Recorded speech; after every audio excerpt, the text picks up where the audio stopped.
Bonjour François-Xavier Charperel. Bonjour Daniel. Vous êtes actuellement directeur fondateur de FX Consulting. C'est quoi votre job? Écoute Daniel, ce que je peux te proposer déjà, c'est qu'on se tutoie parce que habituellement c'est ce qu'on fait, on se connaît depuis un certain temps. Écoute, FX Consulting, c'est le résultat de 20 ans de direction, d'expérience et de relations clients que je mets aujourd'hui à profit en conseillant et en accompagnant les entreprises dans leur transformation, toujours autour des sujets de l'expérience et de la relation client pour les aider à se transformer et transformer leur business et également leurs équipes. C'est quoi le fil conducteur de ta carrière? Le client. Écoute, j'ai débuté ma carrière professionnelle en faisant des études de commerce, en faisant une école de commerce.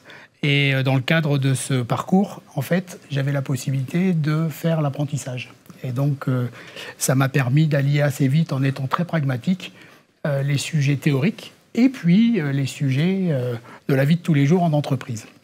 Et donc, j'ai intégré une entreprise qui était dans les services et qui distribuait des autos. Et donc, 35 concessions automobiles, 9 marques, un des 10 plus gros concessionnaires de France de l'époque, on est un peu avant 2000. Et à cette période-là, je vais d'abord avoir des missions pour piloter et gérer des opérations de communication interne, externe, événementielles. Et puis ensuite, je vais avoir en charge de traiter des sujets beaucoup plus dans ce qui était à l'époque ma cible, de direction marketing, en mettant en place un programme de fidélisation pour l'ensemble du groupe. À l'issue de mon obtention de diplôme, je suis embauché dans cette même entreprise. Et donc là, je vais changer déjà un petit peu de sujet et je vais être en charge de toute la partie développement commercial des marques Volkswagen, Audi, Seat et Skoda du groupe. Donc une quinzaine de concessions, 150 commerciaux. Et donc là, mon sujet, c'est de piloter à 25 ans des commerciaux et de faire en sorte qu'on arrive à augmenter notre positionnement dans la région où on se trouve. Et je vais, par cette occasion, mettre en place mon premier SFA, donc un outil qui va me permettre en fait de piloter l'activité des commerciaux. L'enjeu était de passer du mode papier à l'époque où je note mes contacts à j'informatise, je rentre mes contacts dans les outils pour faire en sorte qu'on puisse utiliser la donnée. Donc on est en 2000 à l'époque, utiliser les données à des fins d'analyse commerciale et de piloter l'ensemble de la force commerciale. Fin mi-2000, je change complètement de secteur d'activité. Je pars chez Epson, où là, je vais m'occuper de restructurer le service réclamation d'Epson France. Et puis, de fil en aiguille, les sujets de relations clients étant de plus en plus prégnants, c'est une entreprise qui est très axée sur le produit, c'est une entreprise d'ingénieurs, mais qui est aussi très axée sur l'amélioration continue. En fait, je vais reprendre toute la chaîne de valeur de la relation client, le pilotage des prestataires de services, dont la hotline. Et donc là, c'est là que je vais véritablement rentrer dans les sujets de la relation et de l'expérience client, avec l'ensemble de son écosystème. Et pendant les 6 ans que je vais passer là-bas, je vais m'occuper pendant 4 ans de la France. Et les 2 dernières années, je vais m'occuper à la fois de la France et de la mise en œuvre du helpdesk européen. Et donc là, ça va me modifier un peu les sujets, puisque je vais basculer de problématiques plutôt opérationnelles à des sujets d'abord stratégiques, puis ensuite opérationnels pour la mise en œuvre. Et avec toujours un point, c'est la transformation des modèles, la transformation de l'organisation pour faire en sorte qu'elle soit toujours optimale. 6 ans après, je pars à la Poste. Encore un autre environnement, où là, je vais monter la direction de la relation client de Colissimo. Et dans ce cadre-là, je vais avoir 2 grands programmes de transformation que je vais mener avec mes équipes. La première, ça va être de construire cette direction de relation client avec des équipes qui n'étaient pas forcément sous le même toit à l'époque, la même direction, de mettre au standard de la relation client de l'époque l'ensemble des processus, de l'organisation, travailler déjà à l'époque sur les parcours et collaborateurs et clients. Et puis, une deuxième phase où là, je vais être beaucoup plus axé sur la centricité client de l'ensemble de l'organisation de Colissimo.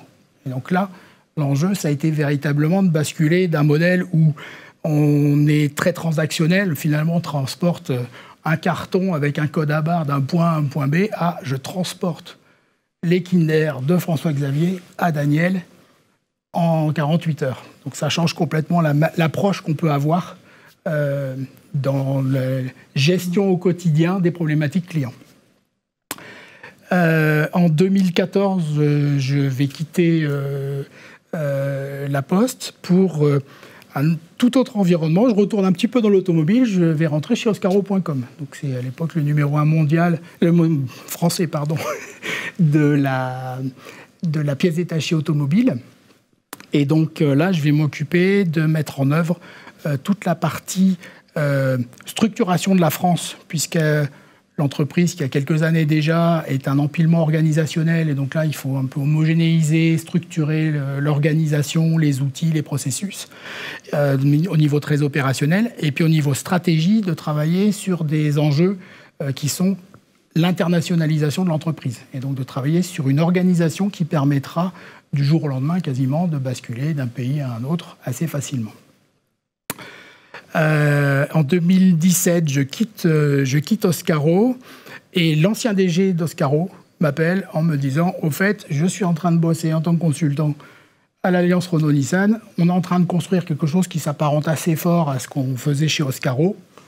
Est-ce que ça t'intéresse ?» Et donc là, je bascule d'un environnement d'intrapreneur à l'environnement d'entrepreneur et je monte ma structure. Et je vais avoir presque 2 ans d'activité de conseil et d'accompagnement. Une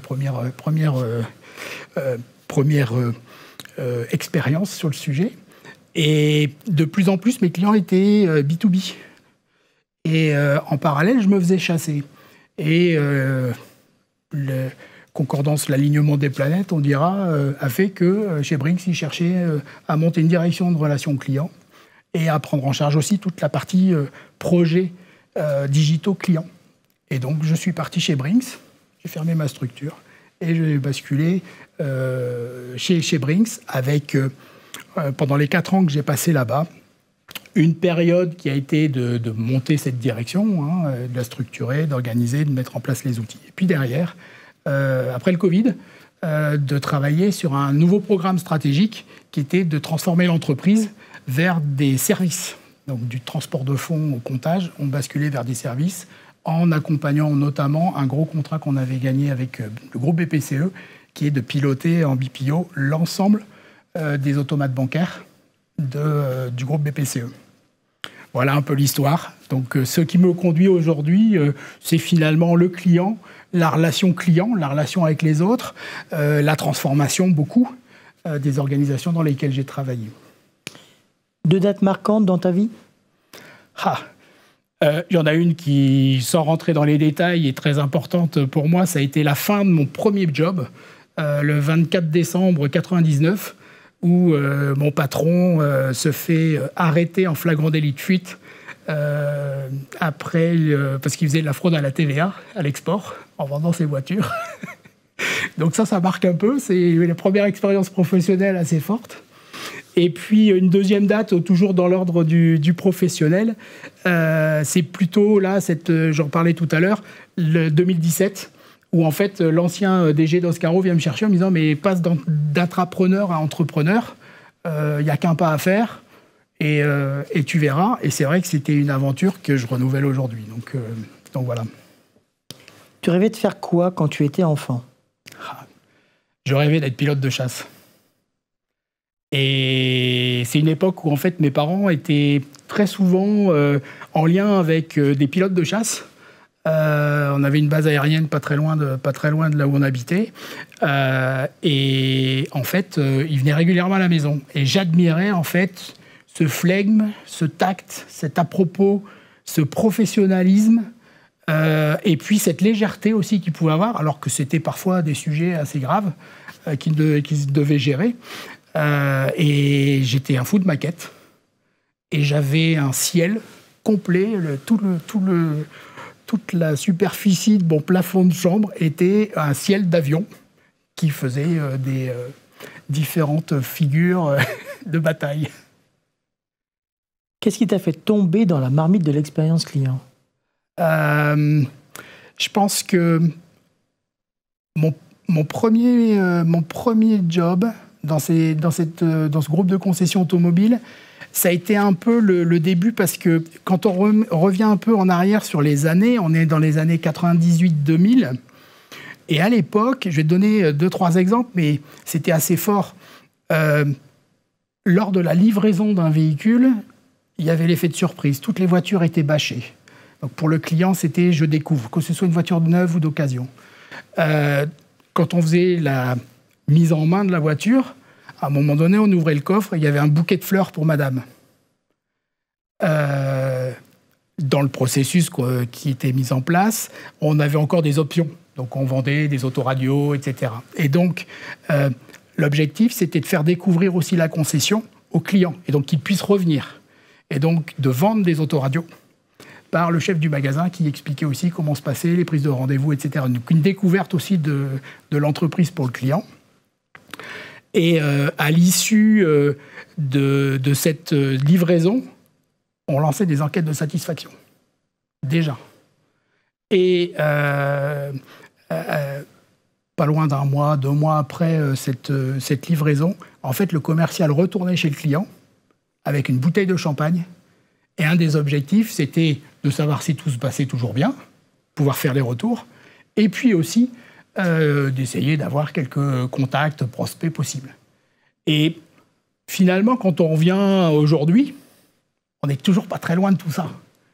Et donc, voilà, et je pense souvent à ça parce que ça a été assez fondateur. Quel est ton regard sur l'avenir de l'expérience client? On pourrait le voir un peu à la française, le verre à moitié vide, en se disant, bon, il y a encore beaucoup de choses à faire. Et je pense très honnêtement qu'il y a encore beaucoup de sujets à adresser et de progrès à avoir en termes d'accompagnement, de services. On parle de services sans couture, d'omnicanalité. Force est quand même de constater que dans notre vie de tous les jours, de concitoyens ou de clients, c'est pas toujours le cas. Et puis on peut le voir aussi de manière beaucoup plus optimiste en se disant, avec tous les nouveaux outils qui arrivent aujourd'hui, je pense à l'IA, mais il y a aussi d'autres choses. On a vu beaucoup de sujets être en modernisation de notre relation avec l'autre. Mais l'IA aujourd'hui va aussi probablement apporter des nouvelles compétences, faire évoluer le métier des conseillers en front avec les clients ou en back d'ailleurs, pour alléger leur charge d'un certain nombre de tâches qui ne sont pas forcément toujours utiles, pour apporter ce relationnel, cette capacité de gérer l'émotion avec le client qu'on attend tous finalement.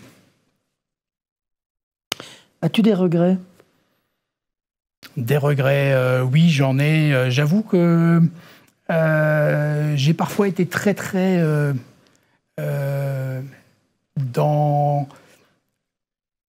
omnubilé par des sujets professionnels. Et donc, il y a des moments où j'ai pas forcément pris le temps de voir grandir mes enfants. Et voilà. Et c'est vrai qu'à d'autres périodes, j'ai eu un peu plus de temps. Et ça fait un peu le contre-coup, mais c'est plutôt... voilà, c'est peut-être un regret que j'aurais. Qu'est-ce qui t'a le plus nourri et fait grandir professionnellement? Toutes les rencontres. Je dis souvent, l'expérience et la relation client, c'est un monde techno, mais c'est aussi un monde d'hommes et de femmes.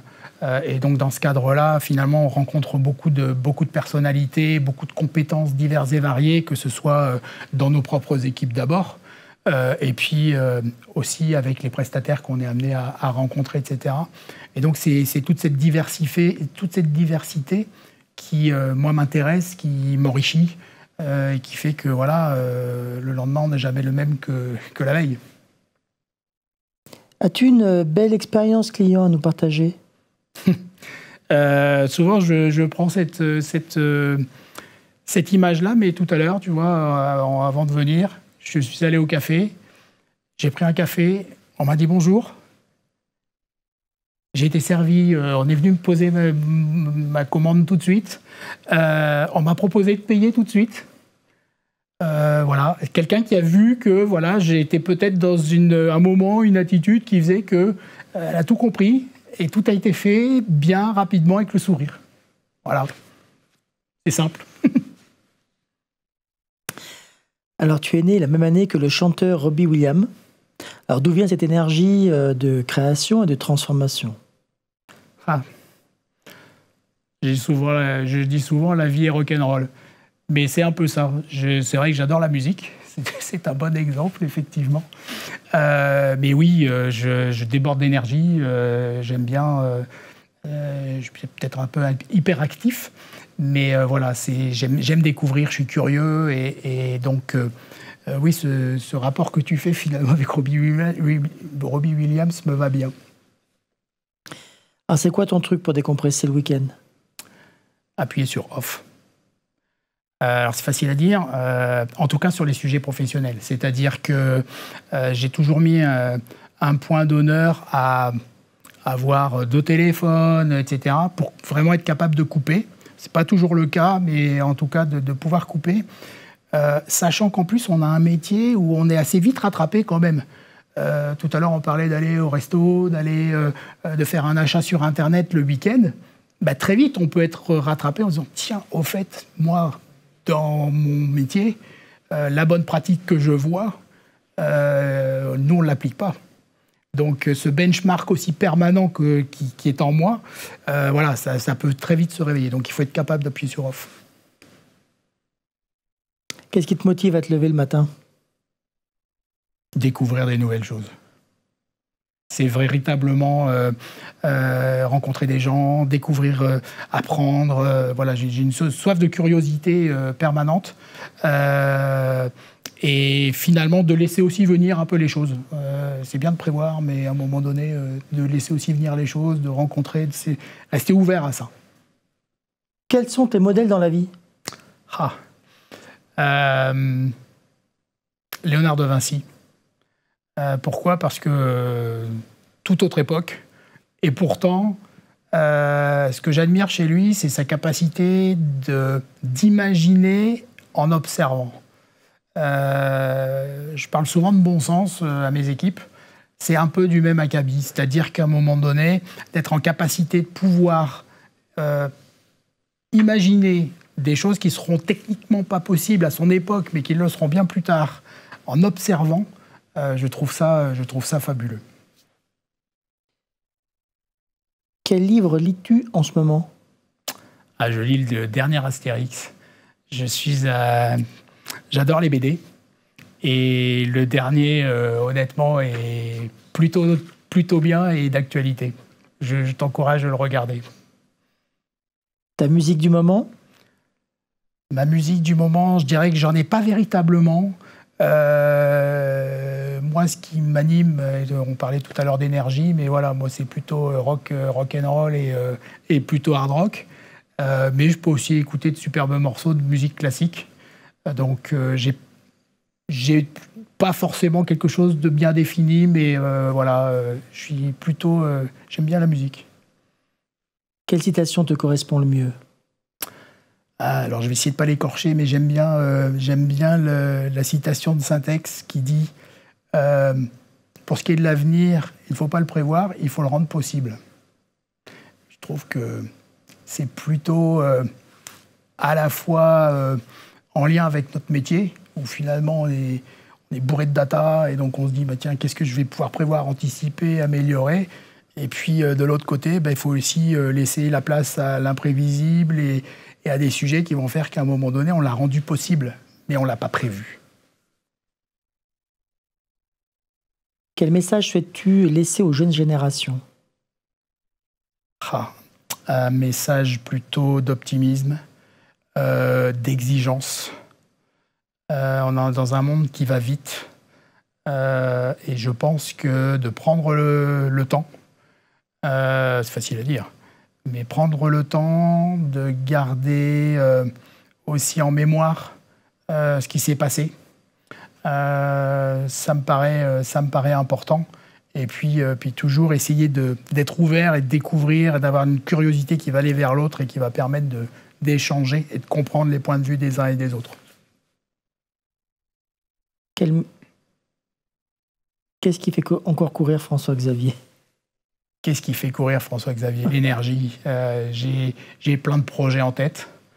Donc oui, c'est vraiment l'énergie de vouloir encore découvrir des nouveaux horizons, tant au niveau professionnel que personnel, avec quelques passions qui m'animent dans certaines activités. Pour conclure, quel message as-tu laissé sur le livre d'or? Je vais reprendre parce que je ne voudrais pas écorcher non plus, mais l'optimisme est une forme de courage qui donne confiance aux autres et même au succès. Et c'est Baden-Powell qui l'a écrit. Alors Baden-Powell, je ne sais pas si tu connais, c'est un général anglais et qui est le fondateur du scoutisme. Alors il se trouve que j'ai fait du scoutisme pendant très longtemps. Le courage, ça faisait partie aussi du cri de ma patrouille quand j'étais chef de patrouille au scout. Et voilà, c'est plutôt aujourd'hui être optimiste dans le monde dans lequel on vit. Voilà, c'est peut-être une valeur qu'il faut cultiver. Et puis le courage qui va aussi donner cette confiance d'aller vers l'autre, d'aller découvrir de nouveaux horizons. Et voilà, c'est une forme sûre de succès. Un grand merci François-Xavier pour ce moment de confidence, de partage et d'énergie. Merci à toi aussi Daniel. C'est la fin de ce numéro, je vous donne rendez-vous pour le prochain checkpoint sur A-News Experience Client. Encore merci François-Xavier. Merci.